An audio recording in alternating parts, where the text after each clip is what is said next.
किसी एक गांव में रमन नाम का एक चोर रहा करता था। वो पास के जंगलों से गुजरने वाले रास्तों पर आने जाने वाले मुसाफिरों को चाकू की नोक पर लूट लिया करता था। कभी कभी खतरा महसूस होने पर वह उन्हें मारने से भी कतराता नहीं था। उसका एक छोटा सा परिवार था, जिसमें उसकी पत्नी, एक बेटा, एक बेटी और उसका बूढ़ा बाप रहा करता था। रमन जब चोरी डकैती करता, इन सब के लिए कुछ ना कुछ तोहफे खरीद कर ले जाता था। उसका पूरा परिवार भी जानता था कि वह जो सारी चीजें और पैसे लाता है वह चोरी और डकैती के होते हैं। एक दिन रमन ने एक बूढ़े आदमी को लूट लिया। वह बूढ़ा आदमी रमन के आगे बहुत गिड़गिड़ाया था और उसने रमन से कहा कि यह पैसे उसकी बेटी की शादी के लिए दूसरे गांव से उधार लाया है, कृपया करके उन्हें ना लूटे, वरना वह अपनी बेटी की शादी नहीं करा पाएगा। लेकिन रमन को इस बात से कोई फर्क नहीं पड़ता था, इसलिए रमन ने उस बूढ़े आदमी को धक्का मार दिया और उसका सारा पैसा छीनकर अपने घर लौट आया। घर पहुंचने पर रमन के पिता ने उससे पूछा कि आज कहां से आ रहे हो। तब रमन ने उन्हें बताया कि आज उसने एक बूढ़े आदमी के पैसे लूटे हैं, जो अपनी बेटी की शादी के लिए पैसे उधार लेकर अपने घर जा रहा था। रमन के पिता ने उसे कहा कि तुम्हें ऐसा नहीं करना चाहिए था, ऐसा करने से तुम्हें बहुत पाप लगेगा। तुम्हें अब चोरी चकारी और डकैती छोड़ देनी चाहिए और कोई मेहनत का काम करके पैसा कमाना चाहिए। तब रमन अपने बाप पर गुस्सा हो गया। उसने कहा, आपके मुंह से यह बातें शोभा नहीं देती, क्योंकि मुझे चोरी चकारी और डकैती सिखाने वाले ही आप हैं। अब आप मुझे ज्ञान मत दीजिए। उसके पिता ने उससे कहा कि हाँ बेटा, मैंने ही यह पाप का रास्ता तुझे दिखाया है, मगर जब मुझे इस बात का एहसास हुआ कि यह रास्ता गलत है तो मैंने भी तो अपने बुरे काम करने छोड़ दिए। तुम भी जितनी जल्दी हो सके छोड़ दो, नहीं तो आगे जाकर बहुत पछताओगे। लेकिन रमन ने उनकी एक न सुनी और अपना बुरा काम करना जारी रखा। कुछ दिनों बाद रमन फिर से चोरी डकैती करने के लिए जंगल के आने जाने वाले रास्तों पर छिप कर बैठ गया। वहां पर एक जोड़ा नया नया शादी करके जा रहा था। उसने उन्हें पकड़ लिया और चाकू दिखाकर सारा पैसा और जेवरात मांगने लगा। इस जोड़े ने अपने पास रखे सारे पैसे और जेवरात दे दिए, मगर जब दुल्हन ने अपना मंगलसूत्र देने से मना किया तब रमन को उन पर गुस्सा आ गया और उसने दूल्हे को मार दिया और दुल्हन को बोला कि अब यह मंगलसूत्र तुम्हारे किस काम का? अब तो तुम्हारा दूल्हा भी मर गया, लाओ इस मंगलसूत्र को निकाल कर मुझे दे दो। नई नई शादी करके आई दुल्हन अपनी आंखों के सामने अपने पति को मरता हुआ देख खुद भी सदमे से मर गई।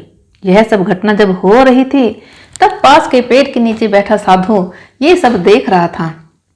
साधु ने रमन को अपने पास बुलाया और उससे कहा कि तुम्हें इतना मूल्यवान मनुष्य जीवन मिला है और तुम इसे इतना भयंकर पाप करके व्यर्थ कर रहे हो। तुम एक ईमानदारी भरा जीवन क्यों नहीं जीते? तब रमन ने उसे कहा, यह मैं अपने लिए नहीं करता, मैं अपने परिवार के लिए करता हूँ। मैं जो लूटपाट करता हूँ उससे जो मुझे पैसे मिलते हैं वह मैं सारा अपने परिवार के ऊपर खर्च कर देता हूँ।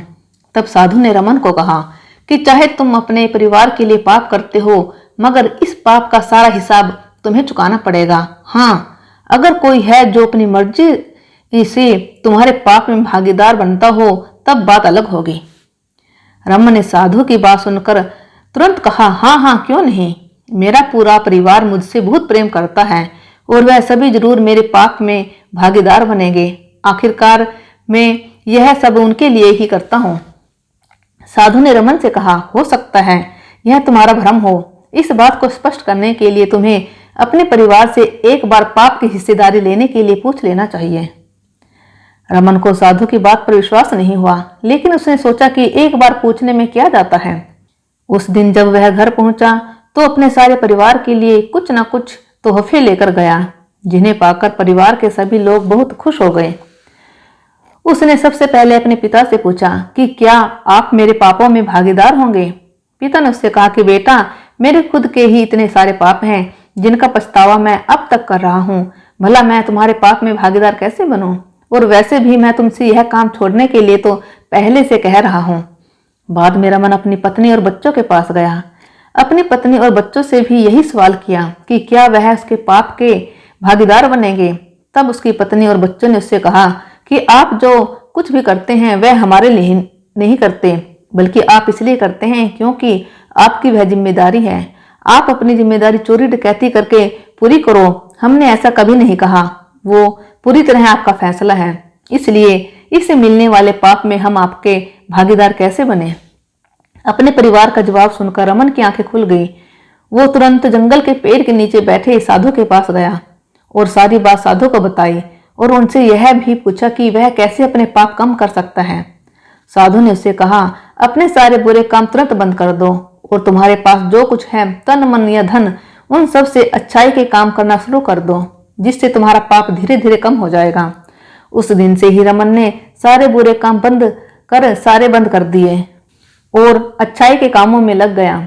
दोस्तों, कहीं आप लोग भी अपनी जिम्मेदारियों को पूरा करने के लिए कुछ ऐसे काम तो नहीं कर रहे हैं जिनकी वजह से आपकी पाप की गठरी भी भारी होती जा रही हो? याद रखिए, आप जो भी कर्म करते हो उससे मिलने वाला पाप आप चाहकर भी किसी के साथ नहीं बांट सकते। इसलिए रुकिए, सोचिए, समझिए और अपने कर्मों को उसी हिसाब से कीजिए।